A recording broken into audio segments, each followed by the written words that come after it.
నమస్తే, welcome to 4 sides TV. Parliament ఎన్నికలు సమీపిస్తున్న తరుణంలో ఆయా పార్టీల అభ్యర్థుల ప్రచారం జోరుగా సాగుతోంది. ఒకరిపై ఒకరు ఘాటు వ్యాఖ్యలు చేసుకుంటున్నారు. ప్రస్తుతం వరంగల్ పార్లమెంటు బరిలో ఉన్న ముగ్గురు అభ్యర్థులు ఒకప్పటి బీఆర్ఎస్ పార్టీలో పనిచేసిన వారే, కానీ ప్రస్తుతం వేరే పార్టీల్లో ఎంపీ అభ్యర్థులుగా పోటీ చేస్తుండటంతో రాజకీయ శత్రువులుగా మారారు. ప్రస్తుతం బీఆర్ఎస్ పార్టీ వరంగల్ ఎంపీ అభ్యర్థిగా తన విజయం నల్లేరుపై నడకే అంటున్న బీఆర్ఎస్ వరంగల్ ఎంపీ అభ్యర్థి సుధీర్ బాబుతో మా వరంగల్ జిల్లా ప్రతినిధి సుధాకర్ ఫేస్ టు ఫేస్. నమస్తే, welcome to 4 sides TV. Parliament ఎన్నికల సమయం దగ్గరకు వచ్చే కొద్దీ ఆయా పార్టీల అభ్యర్థుల ప్రచారం మాత్రం జోరుగా కొనసాగుతుంది. ప్రస్తుతం మన వరంగల్ పార్లమెంట్ అభ్యర్థి బీఆర్ఎస్ అభ్యర్థి సుధీర్ కుమార్ ఉన్నారు. డాక్టర్ వారిని అడిగే ప్రయత్నం చేద్దాం. వాళ్ళ ప్రచారం ఏ విధంగా కొనసాగుతుంది, ఎంత మేరతో వాళ్ళు గెలవనున్నారు అన్న. నమస్తే. 4 సైడ్స్ టీవీ ప్రేక్షకులందరికీ కూడా నా హృదయపూర్వక నమస్కారాలు. ఎలా కొనసాగుతుంది ప్రచారం బ్రహ్మాండంగా సాగుతున్నది. ప్రజలు బ్రహ్మాండంగా బ్రహ్మరథం పడుతున్నారు. అందుకే కదా మూడోసారి ముఖ్యమంత్రి ఈ వరంగల్కి రావడం. ప్రధానమంత్రి కూడా రేపు వస్తాను. ఎందుకు అంటే ఎక్కడైనా సరే ఏ ఎమ్మెల్యే కానీ ఒక ఎంపీ ఎన్నికల్లో సీఎం కానీ ఒకసారి వస్తే సరిపోతాయి, కానీ ఈసారి మాత్రం మూడోసారి రావడం జరిగింది. ఎందుకనంటే అసలు భయం. అంటే బీఆర్ఎస్ అంటే భయమా, బీజేపీ అంటే భయమా? బీఆర్ఎస్ అంటే భయం, బీఆర్ఎస్ కార్యకర్తలు అంటే భయం.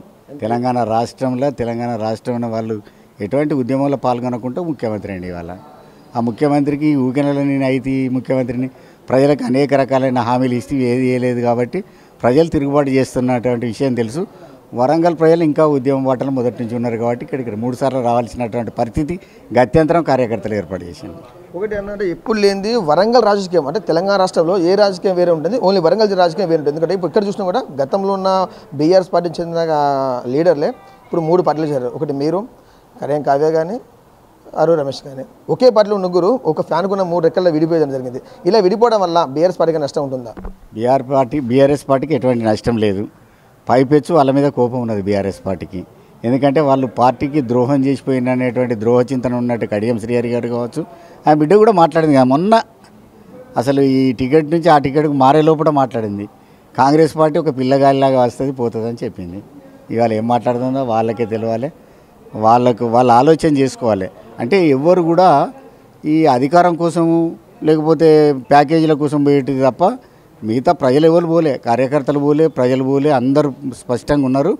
వాళ్ళు లీడర్లు కొంతమందిని భయపెట్టు బిల్లు ఇప్పిస్తామని కొంతమంది పోయినరు తప్ప వీళ్ళు కూడా వీళ్ళు ఈ బీఆర్ఎస్ పార్టీని వదిలిపెట్టి బీఆర్ఎస్ పార్టీలో మొన్ననే ఓడిపోయింది కదా ఆరు రమేష్.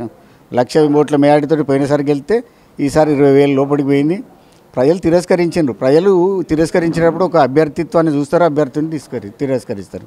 అట్లనే వాళ్ళ అభ్యర్థిత్వాలకు కూడా ఈసారి కూడా మళ్ళీ ఒకసారి తిరస్కరణకు లోనవుతుంది. ఒకటి మీరు ఒక మాట అంటున్నారు ఈ మధ్య కాలంలో ఏంటంటే ఆరు రమేష్ వచ్చేసి భూ కబ్జాలు చేశారు కాబట్టి జరిగింది చెప్పారు. అంటే బీఆర్ఎస్ పార్టీ ఉన్న వ్యక్తి భూ కబ్జాలు చేసిన అప్పుడు ఎందుకు పార్టీ అతను బహిష్కరించలేదు పార్టీ నుంచి వెళ్ళి?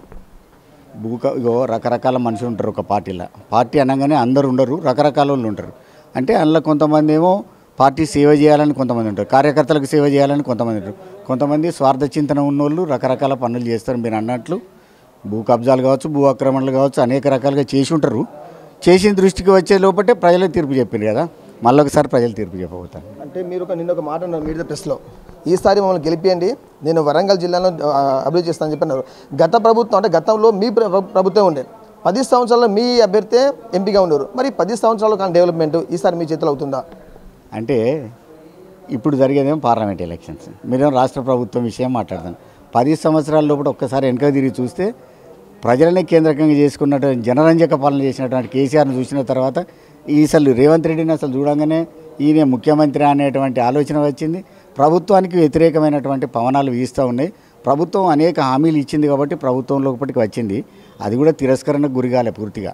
అంటే మీరు చెప్పిన వాస్తవమే, ఇది జరిగింది కేంద్ర ప్రభుత్వం సంబంధించింది. కానీ గతంలో కూడా ఎంపీగా అంటే ఇటు మహబాద్ కానీ ఇటు వరంగల్ కానీ మీ బీఆర్ఎస్ పార్టీ చెప్పిన ఎంపీలే ఉన్నారు. మరి వారు ఎందుకు అప్పుడు గలం ఇప్పలేదు? వ్యక్తికి తేడా ఉంటుంది కదా, వ్యక్తికి తేడా ఉంటుంది. పార్లమెంట్ సభ్యుడిగా ఒక్కొక్కరికి ఒక్కొక్క ఆలోచన విధానం ఉంటుంది. తప్పకుండా ఈ వరంగల్ ప్రాంతాన్ని అభివృద్ధి కోసం పనిచేస్తాము. అదొక్కటే కాక తెలంగాణ పట్ల వివక్ష జరిగినటువంటి దాన్ని కూడా నిలదీస్తాం. తర్వాత ఇప్పుడు మున్పున్నట్టు ప్రభుత్వం ఉండదు, సంకీర్ణ ప్రభుత్వాల కాలం వస్తుంది. అలా మోడీ చరిష్మా నార్త్లో పోయింది, సౌత్లో కూడా పోతూనే ఉన్నది. అదేవిధంగా కాంగ్రెస్ పార్టీ అనుకున్నంతగా లేవలే రాహుల్ గాంధీ నాయకత్వంలో. కాబట్టి సంకీర్ణ ప్రభుత్వాలే వస్తాయి. అందులో ప్రముఖ పాత్ర వహించేది బీఆర్ఎస్ పార్టీ. అన్న ఇంకోటి మీరు అంటున్నారు ఇప్పుడు కాంగ్రెస్ పని అయిపోయింది, బీజేపీ పని అయిపోయింది అంటున్నారు. మరి తెలంగాణ రాష్ట్రంలో ఉన్న 17 స్థానాల్లో బీఆర్ఎస్ వచ్చేసి ఎన్ని స్థానాలు గెలవబోతుంది? గెలిచినా కూడా రేపు అక్కడ పార్లమెంట్లో ఈ బీఆర్ఎస్ ఎంపీ క్యాండిడేట్లు మీరు పుంజుకోగలరా? అత్యధికంగా ఎంపీ సీట్లు గెలవబోతుంది ఈ రాష్ట్రంలో. అది అద్భుతంగా సైలెంట్ ఓటింగ్ జరగబోతూ ఉన్నది. తప్పకుండా గెలుస్తుంది బీఆర్ఎస్ పార్టీనే. బీఆర్ఎస్ పార్టీ కీలక భూమిక వహిస్తుంది కేంద్ర ప్రభుత్వంలో కూడా. కాబట్టి తప్పకుండా ఈ ప్రాంత అభివృద్ధి కోసం పనిచేస్తుంది. ఈ ప్రాంతానికి విభజన చట్టంలో చెప్పిన యాక్ట్లో చెప్పినవి కూడా కాకపోతే ప్రభుత్వాన్ని నిలదీస్తాం కదా. ఓకే, గతంలో ఉన్న ఎంపీలు వచ్చేసి మేడారం జాతర కోసం జాతీయ హోదా, అలాగే రాంపూర్ దగ్గర డంపింగ్ యార్డు, వీటి కోసం చర్చలు జరిపారు. ఇన్నిసార్లు చేసినా కూడా ఈ పనులు మాత్రం మాటలకి చేతులు కాలేదు. ఈసారి మీరు గెలిస్తే అవి చేస్తారా? అది కేంద్ర ప్రభుత్వం చేయలేదు, అప్పీల్ మాత్రం చేసిండ్రు. అప్పీల్ చేసిన కేంద్ర ప్రభుత్వం చేయాలంటే వాళ్ళకి ఓటు అడిగే హక్కు ఇక్కడ ఉన్నదా? ఫస్ట్ పాయింట్ అది. ఎందుకంటే ఇక్కడ ఉండే విభజన చట్టాలు అమలు చేయలేదు. కనీసం రాంపూర్లో ఉన్నటువంటి ఒక డంపింగ్ యార్డ్ చేయలేదు. తర్వాత జాతీయ హోదా కల్పించాల్సినటువంటి గిరిజన జాతర అయినటువంటి సమ్మక్క సారలమ్మ జాతర కూడా జాతీయ హోదా కల్పించలేదు. కాబట్టి వాళ్ళకు ఓటు అడిగే హక్కు ఇక్కడ లేదు. అదేవిధంగా కాంగ్రెస్ పార్టీ కూడా ఇక్కడ ఓటు అడిగే హక్కు లేదు. 2008 లోపల ఇక్కడ ఉన్నటువంటి ఒక ఎయిర్పోర్టును విధ్వంసం చేసిండ్రే. 1875 ఎకరాలతోటి 1930 స్వాతంత్రం రాకముందే పెద్ద ఎయిర్పోర్ట్ మామనూరులో, భారతదేశంలోనే అతిపెద్ద ఎయిర్పోర్ట్. ఇప్పుడు రాష్ట్ర ముఖ్యమంత్రి ఒక మాట అన్నాడు, ఖచ్చితంగా ఎంపీ సీట్లను గెలిపిండి, నేను వరంగల్లో ఎయిర్పోర్ట్ని తీసుకొస్తాను, ఖచ్చితంగా వరంగల్ డెవలప్ చేస్తానని చెప్పి రాష్ట్ర ముఖ్యమంత్రి చెప్పడం జరిగింది. అంతేకాకుండా గతంలో కూడా రాష్ట్ర ప్రభుత్వం బీఆర్ఎస్ ఉన్నప్పుడు ఇదే డంపింగ్ యార్డ్ గురించి పరిధిలో ఉన్న ఇటు వర్ధనపేట కానీ ఇటు స్టేషన్ కనపడ ఇద్దరు బీఆర్ఎస్ ఎమ్మెల్యేలు ఉన్నారు. మరి వీళ్ళు ఎందుకు గలం ఇప్పలేదు? రాష్ట్ర ప్రభుత్వం తీసుకొచ్చారా? కేంద్ర ప్రభుత్వం చేయాల్సిన పనులను రాష్ట్ర ప్రభుత్వం చేస్తామంటే కొంత కష్టమే అవుతుంది. రాష్ట్ర ప్రభుత్వంలో ఉన్నటువంటి ముఖ్యమంత్రి ఎయిర్పోర్ట్ తీసుకొస్తానని అంటే 2008లో వాళ్ళ పార్టీ కదా, మన్మోహన్ సింగ్ ప్రభుత్వమే కదా. 30 సంవత్సరాల లోపు మేము ఎటువంటి పౌర విమానాన్ని 150 కిలోమీటర్ల పరిధిలో రాయమని జిఎంఆర్కి అగ్రిమెంట్ చేసిందే వీళ్ళు కదా. మరి వాళ్ళు ఎట్లా తీసుకొస్తారంటే నమ్మడానికి ప్రజలు సిద్ధంగా ఉన్నారా? అంటే ఒకటండి, ఇప్పుడు ఎగ్జాంపుల్ చూసుకుంటే కేరళ రాష్ట్రం ఉంది, కేరళ రాష్ట్రం ఉంది ఎగ్జాంపుల్ చూసుకుంటే త్రివేంద్రంకు తర్వాత పక్కన ఇంకో ఎయిర్పోర్ట్ ఉంటుంది, దానికి సుమారు 100 కిలోమీటర్ డిస్టెన్స్ ఉంటుంది. అంటే కేరళ రాష్ట్రానికి 100 కిలోమీటర్ దగ్గరలో ఉన్న ఎయిర్పోర్ట్కు పర్మిషన్ వస్తుంది. కానీ వరంగల్కు హైదరాబాద్కు సుమారు 170-180 కిలోమీటర్ దూరం ఉంది. దీనికి ఎందుకు రాదు ఎయిర్పోర్ట్? 120 కిలోమీటర్లు ఎయిర్వేల్ ఉంటుంది, 150 కిలోమీటర్లేమో రోడ్ వేలో ఉంటుంది. 150 నుంచి 160 మధ్యన ఉంటుంది. మరి అక్కడికి ఎయిర్పోర్ట్ రాకుండా వీళ్ళు అగ్రిమెంట్ ఎందుకు చేస్తారు నేను అడుగుతాను కేంద్ర ప్రభుత్వం. మీరు అన్నట్టు కేరళలో కన్నూరును కోజికోడ్ అని 2 స్టేషన్లు ఉన్నాయి.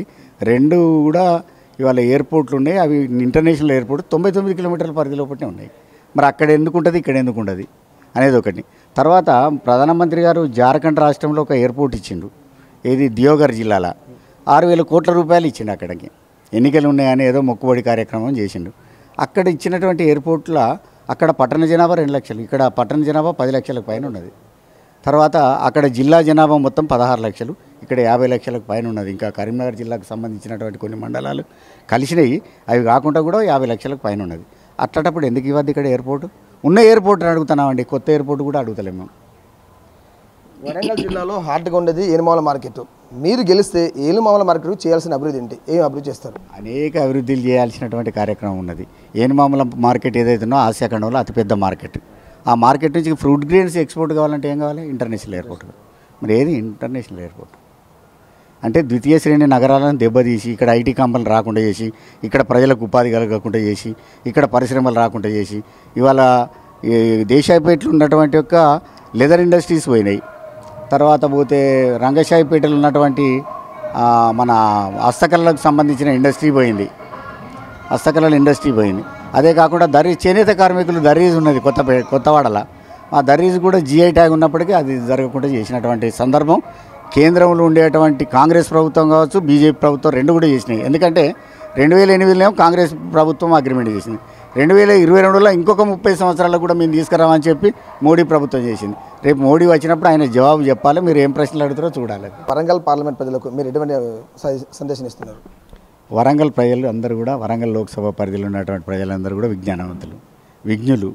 తర్వాత మహిళలు కానీ, పురుషులు కానీ, తర్వాత ఇక్కడ ఉండే యువత కానీ, విద్యార్థులు కానీ అందరూ కూడా చైతన్యవంతంగా ఉంటుంది. ఎందుకంటే అనేక పోరాటాల గడ్డ ఇది వరంగల్.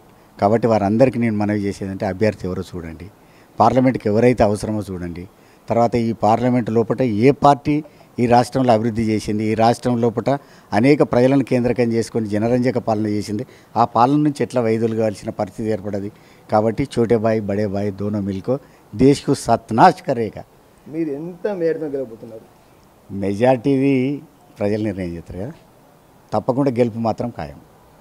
ఏదేమైనా మాత్రం ఈసారి వరంగల్లో మళ్ళీ గులాబీ జెండా ఎగరబోతుంది. ఖచ్చితంగా మేము గెలుస్తాము, పార్లమెంట్ అడుగు పెడతాము. ఉమ్మడి వరంగల్ జిల్లా వ్యాప్తంగా గలం విప్పి అభివృద్ధి కోసం మాత్రం ఒక అడుగు ముందు గెలుస్తామని చెప్పి మాత్రం చెప్పడం జరిగింది. కెమెరామెన్ బాల్తో సుధాకర్, 4S టీవీ, వరంగల్.